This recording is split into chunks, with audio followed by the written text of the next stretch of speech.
Gagner de l'argent est une nécessité pour chacun d'entre nous. Pour ce faire, il y a plusieurs manières différentes. On peut soit échanger son temps contre de l'argent, soit dépenser moins que ce que l'on gagne, soit investir et récupérer le fruit de nos investissements. Dans cette vidéo, on va se pencher sur quels sont les moyens d'échanger son temps contre de l'argent. On va voir les 7 sources de revenus possibles, comment les exploiter et quels sont les avantages et inconvénients de chacune. Ces 7 sources sont le salaire, le bénéfice, les dividendes, les intérêts, le loyer, les droits d'auteur et la plus-value. La première source de revenus est un salaire. Obtenir un job, et donc un salaire, se fait par le biais d'un entretien et d'un CV de manière que vous connaissez tous. Les avantages du job sont que c'est confortable, vous êtes en sécurité, vous ne prenez pas beaucoup de risques, c'est stable. Les inconvénients sont le manque de liberté, votre salaire sera plus bas, un employé est toujours moins bien payé que la valeur qu'il apporte, sinon il ne serait pas rentable. Il y a aussi plus de chances de ne pas être épanoui. En effet, un Français sur 3 déteste son travail.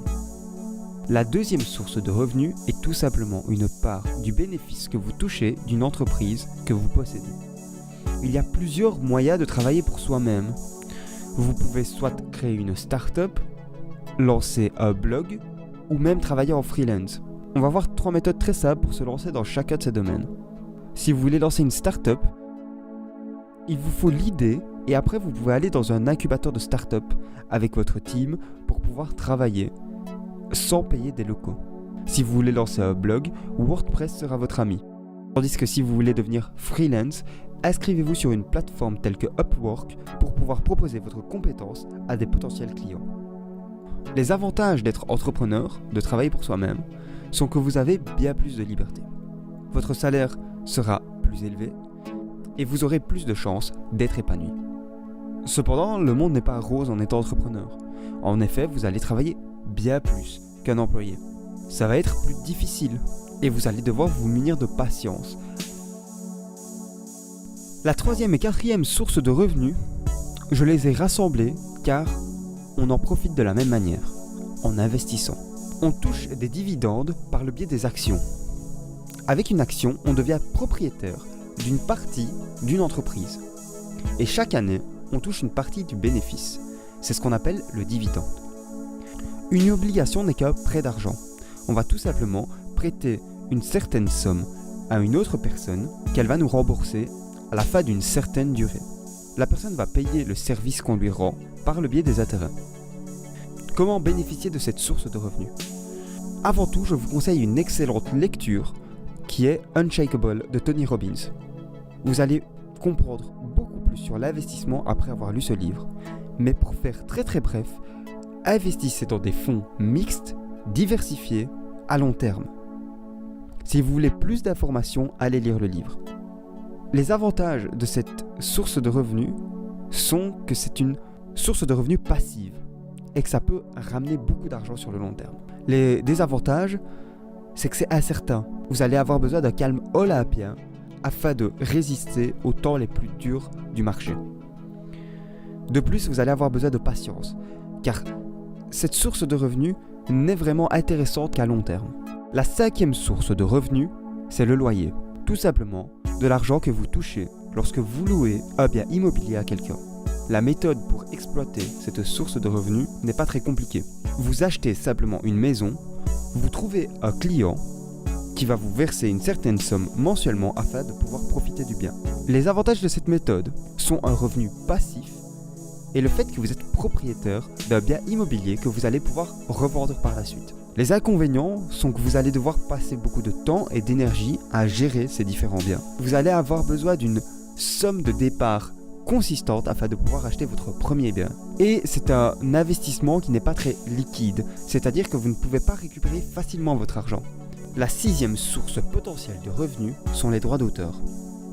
Tout simplement, de l'argent que vous gagnez sur une de vos œuvres créatives. Ça peut se manifester sous plein de formes différentes. Ça peut aussi bien être de la musique que vous créez, une peinture que vous avez faite, un livre que vous avez écrit, un e-book, un cours, une de vos chansons.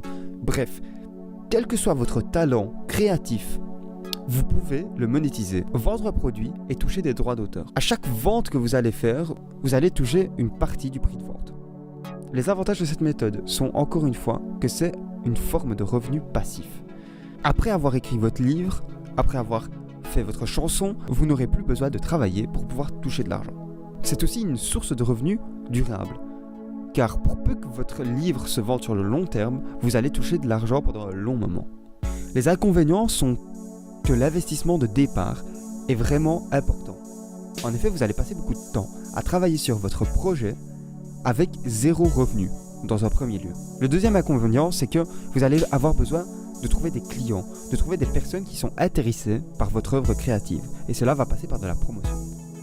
La plus-value, c'est quoi ? C'est un principe assez simple à comprendre, c'est simplement la différence entre le prix de vente et le prix d'achat. C'est-à-dire qu'une maison que vous achetez 200 000 € et que vous revendez 250 000 €, la plus-value sera 50 000 €. Comment exploiter cette source de revenus ? Il y a plusieurs business qui se basent uniquement sur l'exploitation de cette plus-value. Le dropshipping est un bon exemple. Le dropshipping, c'est simplement créer un magasin en ligne dans lequel vous proposez des produits. Lorsque vous recevez une commande, vous passez commande auprès du fournisseur pour l'envoyer au client. Il y a aussi un business de flipping de maison. Le flipping, c'est simplement acheter une certaine maison, la rénover complètement et la revendre pour plus cher. Les avantages de cette méthode sont que vous n'avez pas besoin d'idées. Vous avez simplement à acheter quelque chose et à le revendre. Ensuite, c'est très pratique, vous êtes 100% dans le concret. Les inconvénients sont que vous ajoutez peu ou pas de valeur au monde. Mais ça, c'est purement subjectif. Pour moi, c'est un inconvénient. Le deuxième inconvénient, c'est que vous êtes partiellement dépendant. Vous êtes partiellement dépendant de vos fournisseurs. C'est simple, s'il n'y a pas de maison, vous ne pouvez pas faire de flipping. Si vous avez un problème avec votre fournisseur, ça va faire du mal à votre business. C'était les 7 sources de revenus possibles que vous pouvez exploiter. Maintenant, je vais vous donner, selon moi, ce qui est un avis purement subjectif, l'ordre d'importance de ces 7 sources de revenus. En premier, le salaire et ou le bénéfice. Je dis et ou car combiner les deux peut être un très bon moyen d'augmenter votre revenu total. Cependant, ce n'est pas obligatoire. Vous pouvez être uniquement salarié ou uniquement entrepreneur. En deuxième lieu, dividendes et intérêts. C'est pour moi un revenu passif assez simple à exploiter dont on aurait tort de se priver. Le troisième, les droits d'auteur. Si vous avez une compétence à proposer, un produit intéressant, allez-y. En quatrième, les loyers et en cinquième, la plus-value. Maintenant, cet avis est purement subjectif, mais le conseil qui suit ne l'est pas. Je vous conseille fortement de diversifier et de combiner vos différentes sources de revenus. Plus vous en avez, plus c'est une manière d'être sûr et indépendant au niveau financier. C'est une manière de ne pas mettre tous ses œufs dans le même panier, tout en augmentant son revenu total, et ainsi son niveau de vie. La méthode que je vois souvent chez les personnes qui sont indépendantes financièrement, c'est d'avoir une source de revenus principale et 2 à 4 sources d'appoint. En combinant ainsi les différentes sources de revenus, ça leur permet d'être 100% indépendants financièrement et de vivre une vie où l'argent n'est pas un problème. Si vous avez aimé la vidéo, mettez un pouce bleu, abonnez-vous si vous en voulez plus, et n'hésitez pas à aller regarder la dernière vidéo que j'ai fait sur ma chaîne. J'espère que cette vidéo vous a aidé à évoluer. Sur ce, salut à tous.